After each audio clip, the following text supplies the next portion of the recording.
Hello, humans, and welcome to another episode of the Cartridge and Disc Podcast. This is your Gen X Gamer here. Let me tell you this, it's been quite a morning here. A lot of traffic, more traffic than I care to deal with, really. But while I was sitting here stuck in traffic, I started remembering the PlayStation 1. That's right, when I'm sitting in traffic, going through it, just like hopefully a lot of you out there, maybe you're going out there to work, trying to realize your goals, but you're on the grind. Hey, I'm here with you. And guess what? When I make these recordings, videos, whatever, they help pass the time, right?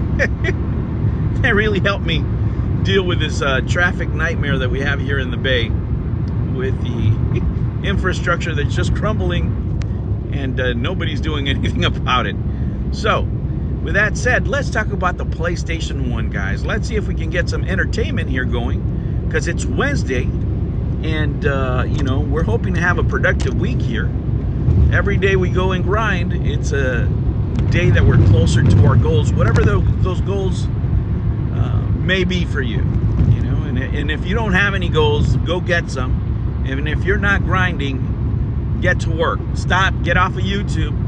Stop listening to me, go accomplish something, and then come back.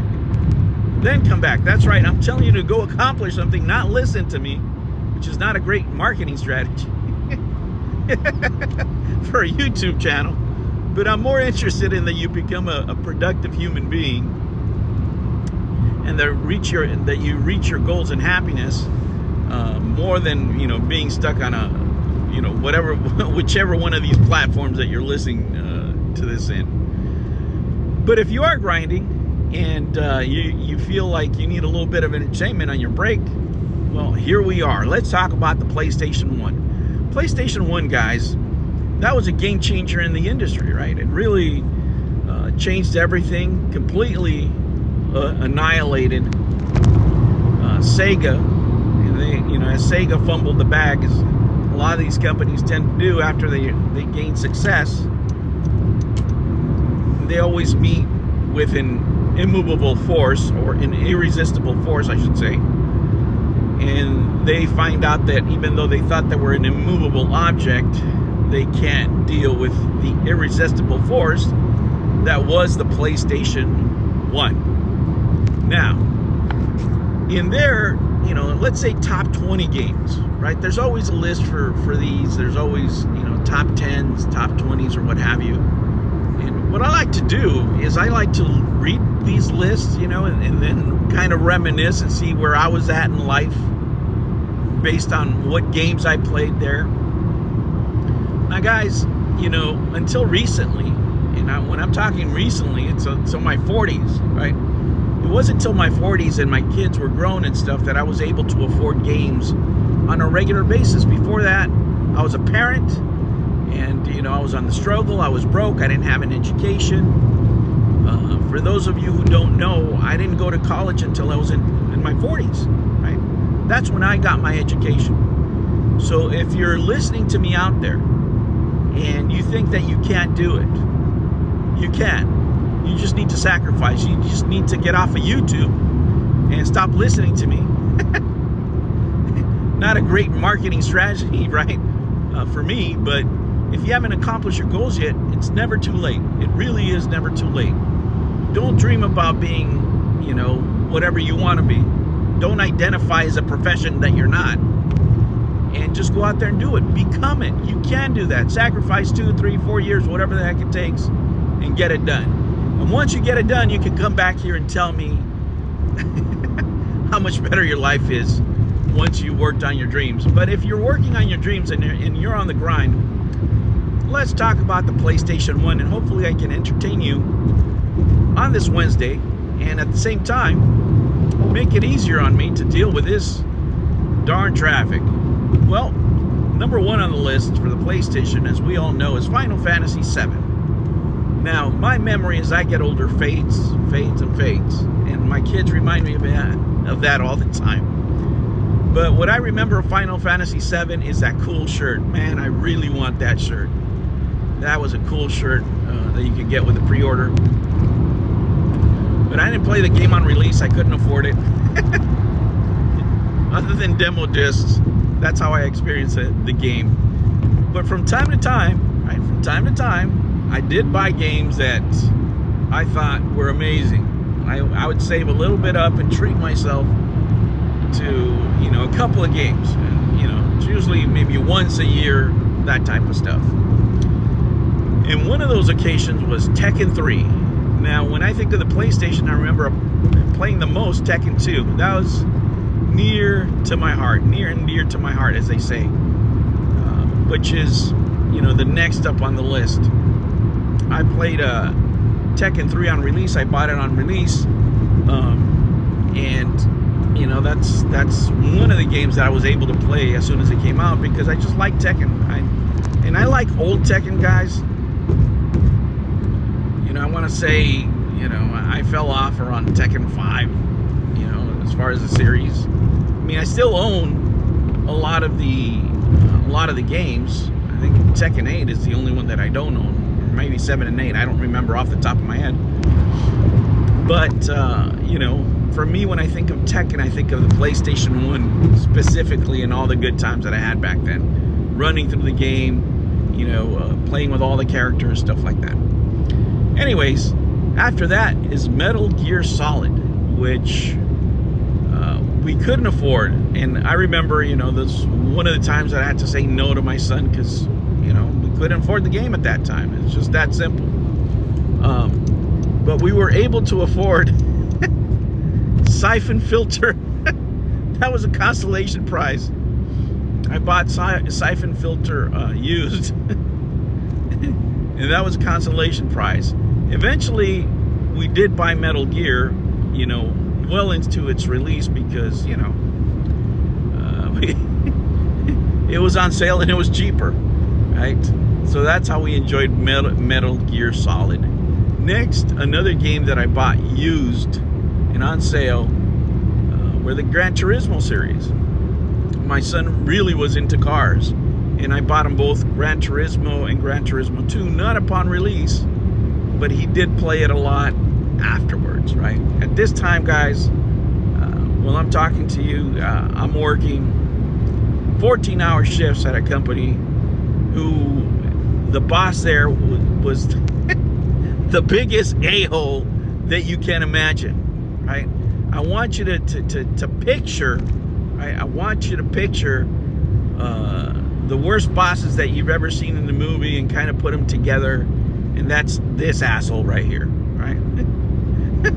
That's a kind of a prick that I have for a boss. Anyway, I ended up leaving because I was going to beat his ass. Then after that, Tomb Raider I did buy upon release because my son really wanted to play that game. He really wanted to play the game, and at the time I was trying to keep him in the house so he wouldn't be out in the streets. So I got him Tomb Raider, and he really loved Tomb Raider, and he had a little crush on Lara Croft, of course, just like every other little kid of that era, and some grown-ups too, apparently, from what I gather. But yeah, that one I did get upon release. Final Fantasy VIII, I've never played, and I don't even know if I own it, guys. I have that many games, I have no clue. I believe I don't own it, but that's just off the top of my head. I would have to look at my database. Let's see here. Crash Bandicoot Warped, I bought used well after release, because, you know, I just, you know, didn't have the money to get it upon release, basically. But it was a character that my son enjoyed.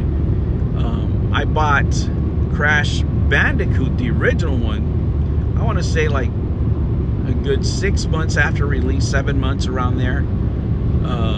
And that one, my son played the crap out of. He was really good at that game. I touched it a few times when it came out. I played it later on, more extensively, you know, after my kids were grown. But when it came out, you know, it was primarily my son's game, and he would play it all the time and loved it. And I remember it was a mascot for, you know, for PlayStation at the time. regardless, there's Driver, another seller. I didn't play that game, nor I believe I own it, but I'm not sure, guys. Don't quote me on that. Again, just my memory now is, you know, at that point where it starts to fade. I've got to that point in life where I got too much memory in the hard drive, and then some things just get thrown by the wayside. Tomb Raider 2 I bought upon release because of my son's infatuation at the time with Lara Croft. Boom, I got that right away. I remember it was like $45 at the time. That's what I had to pay for it right at the time. And then let me tell you what, guys, I played the original Twisted Metal. Played it, loved that game upon release.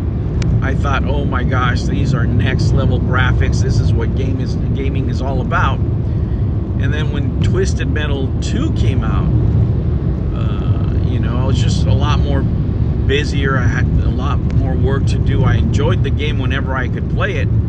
But by that time, my son had become so good at the game that he just wiped the floor with me all the time. And